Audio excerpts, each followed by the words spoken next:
Ачуусу тез келген аялдар бар, билесизби? Баягы жинди аялдар. Ошо ачуусу тез келет, бир нерсени бакыра коет, кыйкыра коет, өт деп үзүп алайын дейт.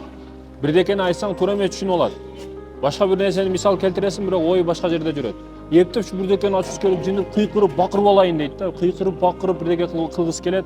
Бул кыздар, бул аялдар негизи туура эмес түшүнүп алат дагы эркек кишилер буларды башка кызды же башка экинчи аялды издеп калат да. Негизи жок. Бул аялдардын психологиясы ушундай. Кээде ачуусу тез келип калышы мүмкүн, кээде бакырып, кыйкырып коюшу мүмкүн, бирок булар мындайча айтканда кемчиликсиз жакшы аялдар. Түшүнсөң, түшүнө билсең, асына жетсең булар жакшы аялдар. Бунун сыпатына алданып, бунун сыпатын жаман көрүп, башка аял издеген туура эмес. Себеби булар өзү жан дүйнөсүндө кири жок адамдар болуп эсептелет да. Эң жакшы апа болот.